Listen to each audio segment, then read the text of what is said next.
ପ୍ରେଜ୍ ଦ Lord. Ward ବୁଚନ ଚ୍ୟାନେଲରେ ସମସ୍ତ ଆପଣ ଜନମାନଙ୍କୁ ସ୍ୱାଗତ।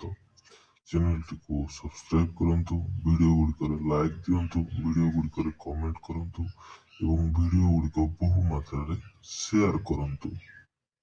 ତେବେ ଆଜି ଆମେ ପବିତ୍ର ବାଇବେଲର ଆଦି ପୁସ୍ତକର ତୃତୀୟ ଅଧ୍ୟାୟର 18ତମ ପଦଟି ଆଲୋଚନା କରି ବ୍ୟାଖ୍ୟା କରିବା ପାଇଁ ଯାଉଛନ୍ତି।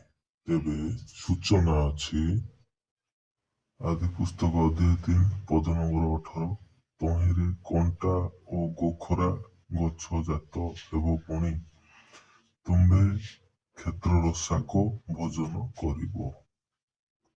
କଣ ସୂଚନା ଅଛି ନା, ତହିଁରେ କଣ୍ଟା ଓ ଗୋଖରା ଗଛ ଜାତ ହେବ।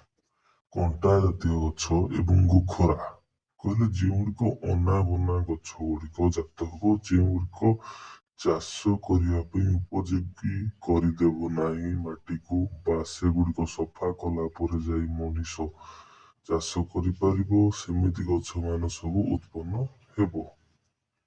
ପୁଣି କଣ କୁହାଯାଇଅଛି ନା, ତୁମ୍ଭେ କ୍ଷେତ୍ରର ଶାକ ଭୋଜନ କରିବ। ଏଗୁଡ଼ିକ ଉତ୍ପନ୍ନ ହେବ ଯାହାକି ତୁମ୍ଭ ଚାଷ କାର୍ଯ୍ୟରେ ବ୍ୟାଘାତ ସୃଷ୍ଟି କରିବ ଏବଂ ତାହାକୁ ତୁମ୍ଭେ ସଫା କରି ଚାଷ କାର୍ଯ୍ୟ କରିବ, କିନ୍ତୁ ଅନ୍ୟତ୍ର କ୍ଷେତ୍ରରେ ତୁମ୍ଭେ ଶାକକୁ ଭୋଜନ କରିପାରିବ, ଅର୍ଥାତ୍ ଶାଗକୁ ପନିପରିବାକୁ ତୁମ୍ଭେ ଭୋଜନ କରିପାରିବ। ସଦାପ୍ରଭୁ ଠାରେ ସୂଚନା ଦେଇଅଛନ୍ତି। ତେବେ ଏଠାରେ ଅତି ଚମତ୍କାର ଭାବେ ଆଦି ପୁସ୍ତକର ତୃତୀୟ ଅଧ୍ୟାୟର 18ତମ ପଦଟି ବ୍ୟାଖ୍ୟା ହୋଇ ଶେଷ ହୋଇଯାଇଅଛି। ତେବେ ସମସ୍ତ ଆପଣ ଜଣଙ୍କୁ ଧନ୍ୟବାଦ।